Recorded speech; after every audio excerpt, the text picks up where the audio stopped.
yang sudah mau hadir ke ruang ini. Sebelum memulai bimbingan kelompoknya, kita berdoa terlebih dahulu ya. Berdoa mulai. Berdoa selesai. Nah, ada yang udah tahu belum di sini mau ngapain? Belum. Jadi di sini kita akan melakukan layanan bimbingan kelompok. Nah, ada yang tahu belum bimbingan kelompok itu apa? Belum. Nggak tahu. Nah, pengertian bimbingan kelompok itu adalah bimbingan yang dilakukan oleh 5 sampai 10 orang menggunakan dinamika kelompok untuk agar anggota kelompok itu memiliki pemahaman lebih luas. Nah, terus di sini juga memiliki beberapa asas, yaitu asas kesukarelaan, asas keterbukaan. Nah, kalau kita di sini kesepakatan waktu dulu ya.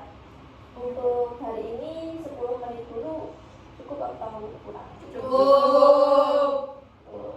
Nah, Ibu jelaskan kembali, bimbingan konseling itu adalah suatu layanan yang ada di bimbingan dan konseling kelompok yang menggunakan 5 sampai 10 orang menggunakan dinamika kelompok untuk agar siswanya itu mengetahui dan memahami lebih jelas tentang materi yang disampaikan.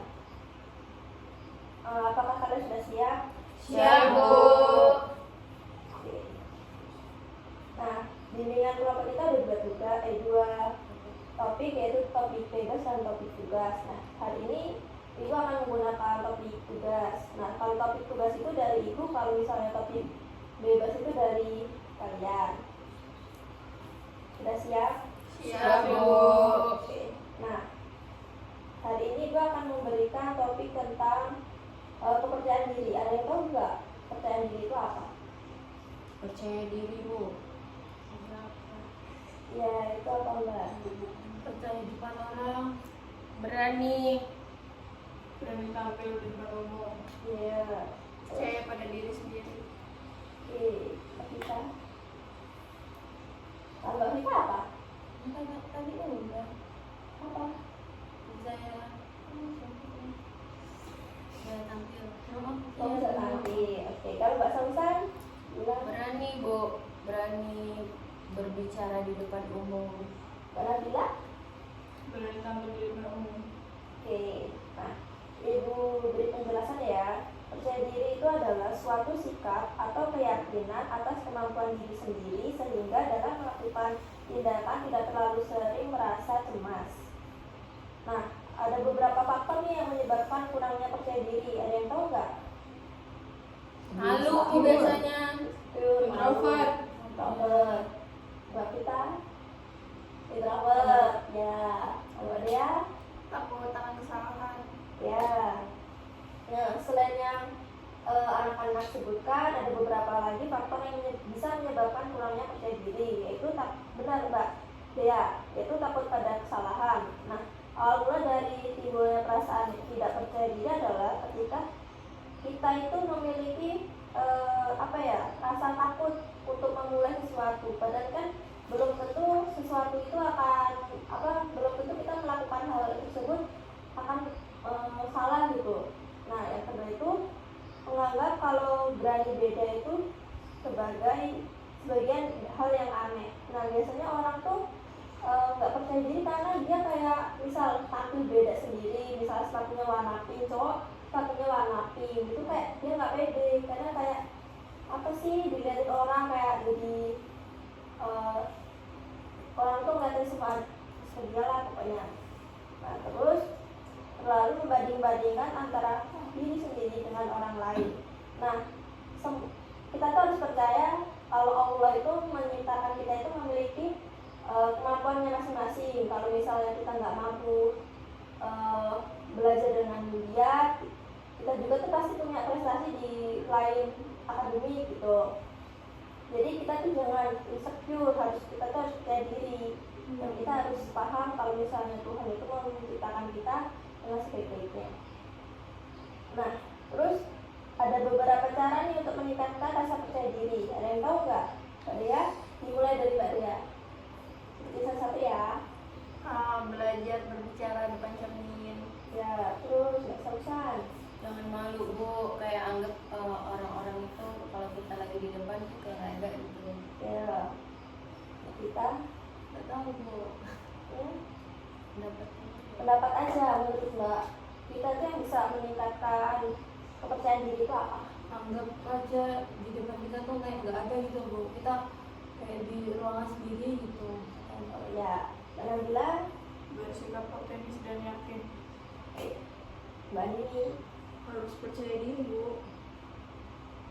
Ya enggak loh, maksudnya itu gimana ya, kayak kita tuh tahu potensi diri kita percaya sama diri kita gitu. Ya, benar. Nah, selain itu ada beberapa cara nih. Yang pertama itu membangun pola pikir positif. Kalau misalnya kita berpikir positif terus, pasti itu yang kedepannya yang akan terjadi juga positif. Kalau misalnya kita ada overthinking, mikir kalau misalnya kita berbuat sesuatu itu pasti kita hasilnya jelek, nah itu bakalannya jelek juga gitu. Jadi kita harus berpikir positif. Nah, yang kedua, kenali kekurangan dan kelebihan kita. Yang ketiga itu fokus pada langkah atau perubahan kecil. Nah, kita tuh harus mengapresiasi segala bentuk yang kita capai gitu. Walaupun sekecil apapun kita harus apresiasi. Nah, yang keempat, lakukan hal yang disukai. Kayak kalau misalnya kita hobi main bola, kita ya udah main bola, terus olahraga. Terus kalau kita suka membaca, ya kita membaca.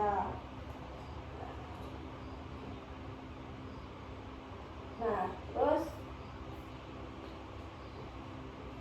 ada yang bisa menyimpulkan nggak dari bimbingan hari ini? Dari Mbak Dea, apa yang Mbak dapat dari bimbingan hari ini?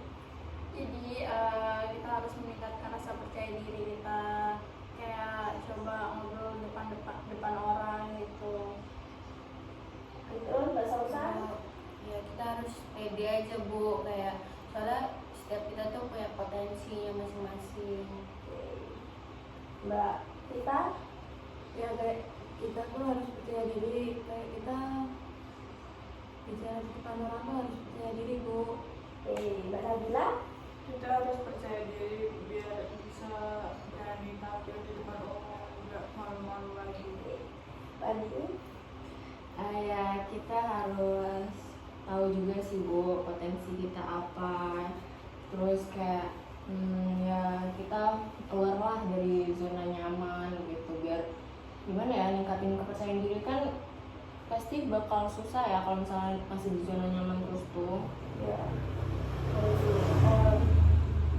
Karena materinya sudah selesai, kita akan melakukan bimbingan kelompok kapan lagi nih?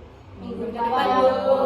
Jamnya sama. Ya. Oke. Terus terima kasih untuk kalian sudah hadir dalam sesi bimbingan kelompok hari ini. Sebelum mengakhiri sesi bimbingan kelompok ini, alangkah baiknya kita berdoa terlebih dahulu. Berdoa mulai. Berdoa selesai. Terima kasih, hati-hati di jalan. Assalamualaikum. Salam. Ini